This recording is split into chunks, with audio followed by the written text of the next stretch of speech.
Welcome back. In this lesson, we continue to look at solutions that help keep data safe from security threats. And the solution we're going to focus on today is called authentication, which includes username and passwords, biometrics, and two-step verification. So let's start by looking at what authentication actually means. Authentication refers to the ability of a user to prove who they are. Now, if you're in any kind of institution, for example, a school, you normally have an ID card which has your picture and perhaps your name on it. That's your authentication measure. People will look at that, match your face, and think, well, okay, this person is who they say they are. Now, there are three common factors used in authentication: something you know, for example, a password or PIN code; something you have, an ID card perhaps, a mobile phone or a tablet in the case of devices; and something which is unique to you, for example, your biometrics, your fingerprint, retina, and so forth. Now, for strong authentication measures, there's a combination of username and password, sometimes two-step verification, sometimes biometrics as well, to make sure that we can guarantee the person who's using the system is who they say they are. Let's start by looking at passwords. Now, passwords are quite common. They're used to restrict access to data or systems. They should be very hard to crack and change frequently to retain any real level of security. Most of the time, if you've got a simple password, you're just wasting that particular security solution. Passwords need to remain protected, and some of these ways include running anti-spyware software so your passwords aren't keylogged and sent to a third party. Of course, you should change them on a regular basis because people could do brute force attacks on it or they could be compromised. So if you keep changing them every 2 or 3 months, generally you're going to be safe. Passwords should not be easy to crack, so avoid keeping simple passwords. Passwords are grouped as either strong, which means hard to crack passwords or hard to guess passwords, and weak, which are easy to guess and easy to crack. Now, strong passwords normally should include one capital letter, at least one numerical value, at least one other keyboard character such as at, exclamation mark, and so forth.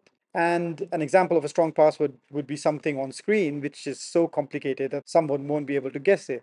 A weak password, on the other hand, would be green. Now, most people will not write a password like the one that you see on screen. They probably would have a combination of something in between. But if you're using the first three bullet points to guide you, you can even take everyday words and make them quite complex and quite hard to crack.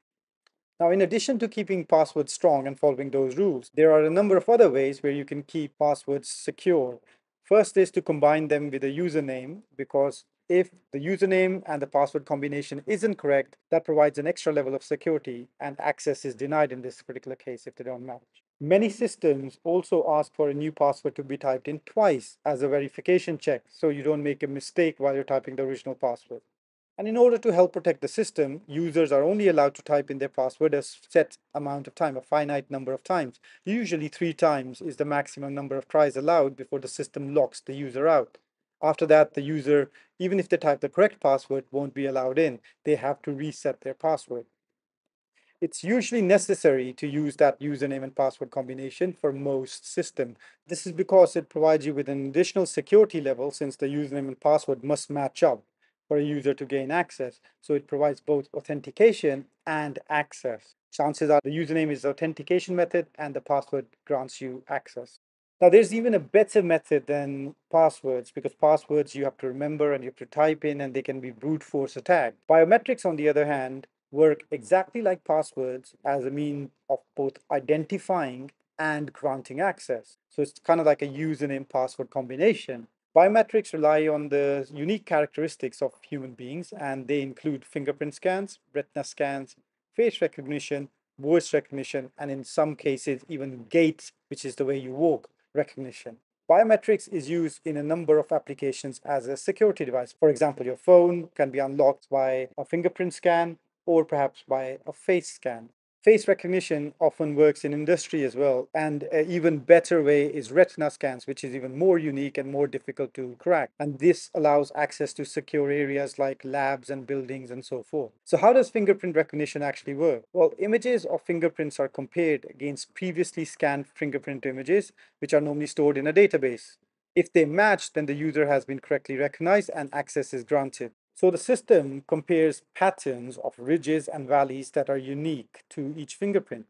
And the accuracy of this scan is around 1 in 5,000. So if you scan your own fingerprint 5,000 times, chances are that you could get a false positive on somebody else's phone. Fingerprint scanning techniques have the following benefits as a form of security. They're unique, therefore, this technique can improve security since it is difficult to replicate a person's fingerprints. Other security devices, such as magnetic cards, can be lost or even stolen, but a fingerprint, technically, you always will have it with you, provided you have fingers. It would be impossible to sign in for somebody else since fingerprints would match with only one person on the database, so other people can't sign you in or use your account. And obviously, we already talked about it, fingerprints can't be misplaced, they belong to you. What about other methods like retina scan? Well, retina scans use infrared light to scan the unique pattern of blood vessels in your retina, which is at the back of your eye. Now, it used to be a rather unpleasant technique requiring a person to sit totally still for 10 to 15 seconds while the scan took place. But it's very secure since nobody has yet found a way to duplicate the blood vessel patterns. And the accuracy is about 1 in 10 million for this type of scan. Now, other techniques work in similar fashion. They store the original data, which could be either face or voice, in a database. And when you try to log in, you compare it to the one that's already stored. And if it matches, access is granted.